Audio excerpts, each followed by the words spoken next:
Demin bir yazı okudum. Diyor ki,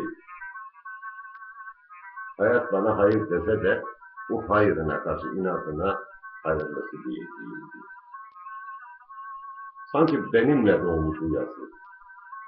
Beni, beni hitap eder gibi. Anlamıyor. Hiç. Ama hiç kimseyi de anlayamıyor.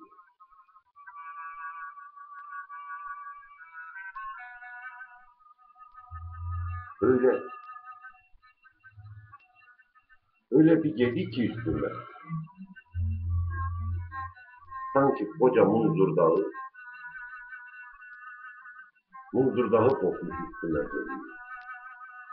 Anlamıyor.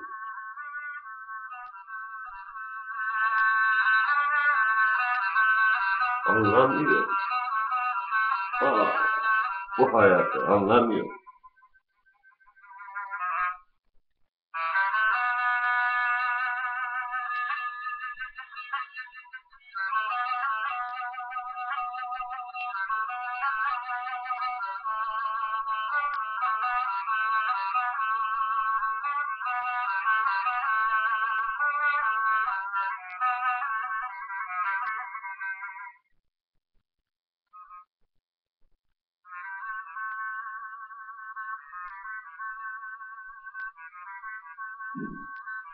Mevsimler öyle güzel birbirini kovalardı ki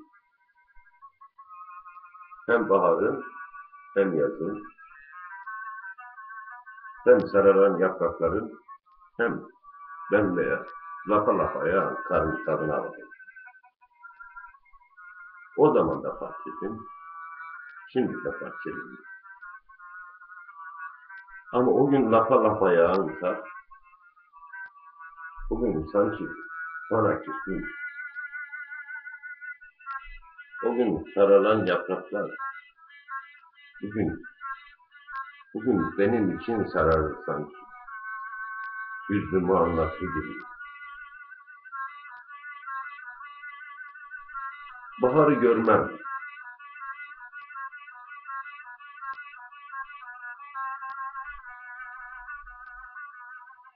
yazın o sıcaklığı beni kavurur,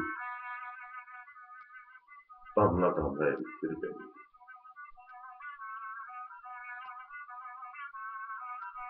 Düşerim bazen hayata, tam, tam, tam dalarım ki bana biri seslenir sanki. Yaşa, yaşa, yaşa, benim için yaşa. Ama, ama daha yaşayacak takatım kalmadı, kalmadı.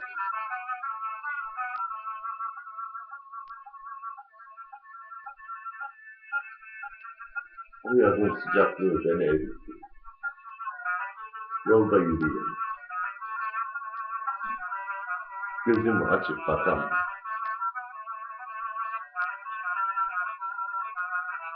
Hayat beni çok yordu. Çok, çok yordu. Evet, pis sanki. Bana dargın sanki. Kırılmış. Hiç tanımaz sanki.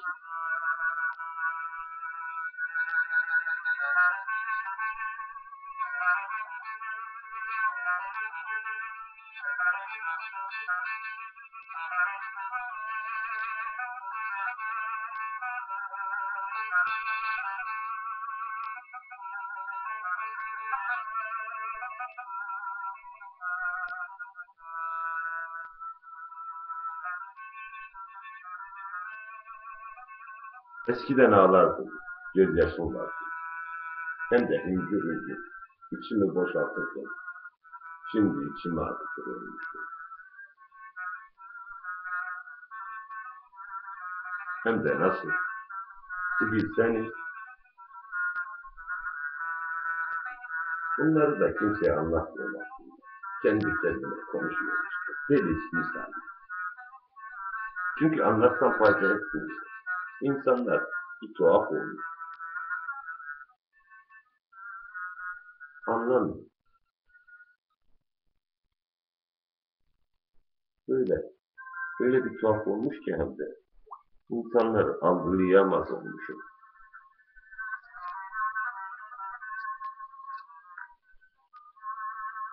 Ya ben çok geride kalmışım ya da bende bir tuhaflık var. Anlamamışım. Vallahi billahi da anlamamışım. Onun için içime attı. Böyle ekranın karşısına geçip kendi kendine bir şeyler söylenir durur. İsteyen buna şiir desin, isteyen adamın içini dökmüş desin. Çünkü hayat bana gitmiş. Hem de nasıl?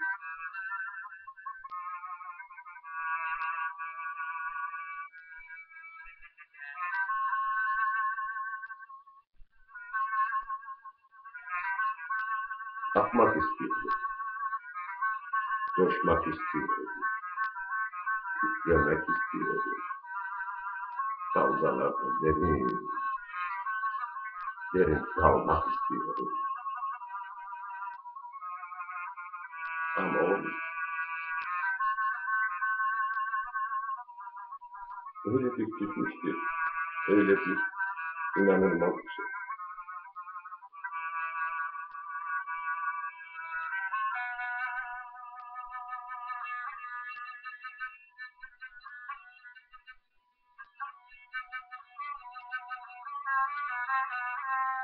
Sabır diyorlar. Bu sözüm değil. Doktorun tabiriyle haklısın. Ne sen?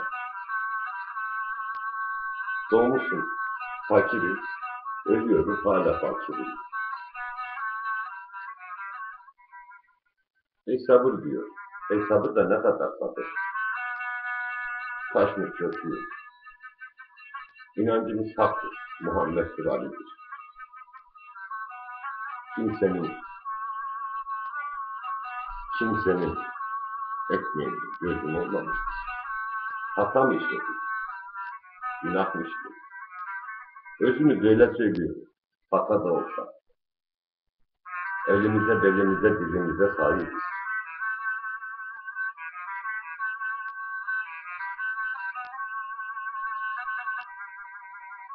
Suç benim mi?